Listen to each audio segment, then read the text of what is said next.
In this video, I'm gonna be doing sprints and agilities, and I'm gonna show you how you can catch your breath fast.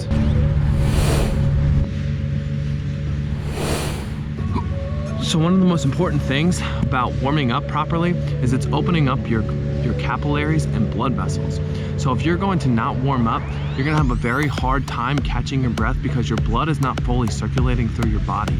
So you're not efficiently getting your blood through the muscles that need it, so you're gonna tire out faster.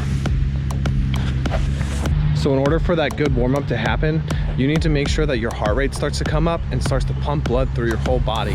And that's why static stretching is not advised for a warm up, because you're not actually doing anything to your blood and moving it around. Because those blood vessels are not gonna be vasodilated, which just means that they're not gonna be large enough or expand enough to get blood adequately to the muscles.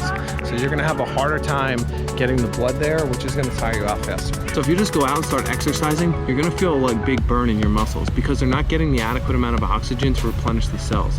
So that's why you're gonna tire out early in the beginning until your body fully warms up. You may have noticed this if you just go out without a proper warm up and you feel a lot of burning in your muscles, and then you realize that after a few minutes it starts to go away. So what does that have to do with catching your breath? Well, if you don't necessarily tire yourself out early, you're gonna have a harder time recovering throughout your workout or your event that you're trying to do.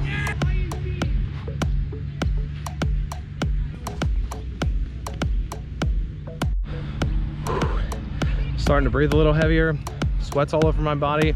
That means I'm almost ready. So during our recovery, we want to take a big breath in. And we do that to increase our chest size as much as possible, because that creates a very big low pressure in your body. That low pressure sends blood back to your heart in order to get replenished with oxygen. So you notice how big my chest is expanding, and I'm drawing in air as quickly as possible, and I'm exhaling quickly. Because the low pressure you create with a big gasp in also sends more blood back to your heart, because there's a less opposition to flow in your body, which just means that there's less resistance for the blood to get back to your body, and it's easier for it to fight gravity. Keep in mind that you always want to be pulling from your diaphragm, and when you expand, even though you're expanding your chest, you don't want to be breathing up through your throat. You want to be drawing the air through your diaphragm or deep down in your core. I'm about to do my first 40-yard dash of the day. That line in front of you is the goal line, so that's when the time will stop. I'm going to use the camera and the frames per second to count how fast it actually is, but I have a stopwatch here just to give me some kind of reference.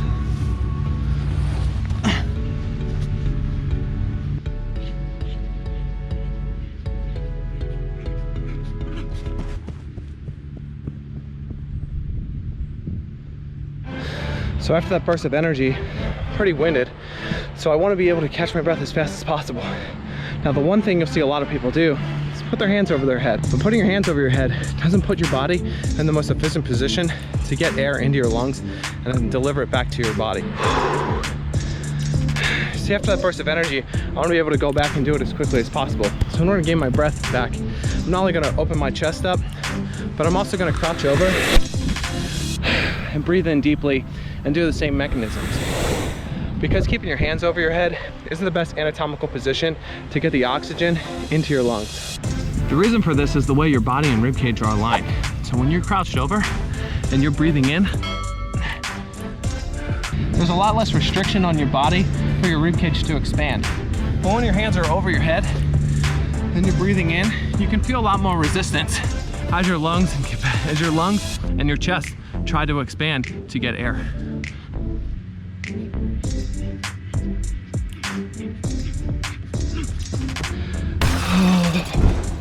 One of the other things you'll see people do is lay down. Now, I'm not that opposed to laying down when you're extremely gassed for a few seconds or even a minute. But what happens is when you move around, your muscles contract and they help push the blood back around your body, which help you recover faster because your muscles will be able to get replenished with new oxygen. If you're just sitting down and laying around, you're not getting those little micro compressions and pressure gradients that are going to help draw blood out and back into your body.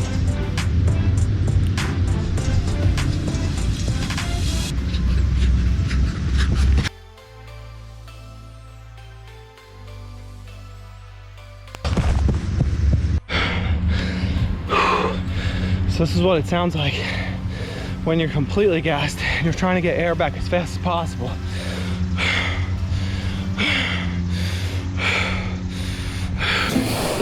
You'll notice that as I'm trying to calm my breath down, that I'm going to breathe in through my nose and my mouth. Breathing in just through your nose is going to get a lot of oxygen. Breathing in through your mouth isn't getting as much as you could, but when you breathe through both, you get a lot of air back in, the maximum amount of potential back into your body to recover. You can see, you can calm yourself down pretty quickly in this method. And the calming portion comes from the deep breaths, right? So yoga, highly say deep breaths, and other forms of meditation, because it can calm your body down. So this is the same thing. We're taking in a deep breath, pushing it out, your body's gonna start to calm itself down. And I can see how my respiration has severely slowed. And I'm feeling pretty good compared to when I first started.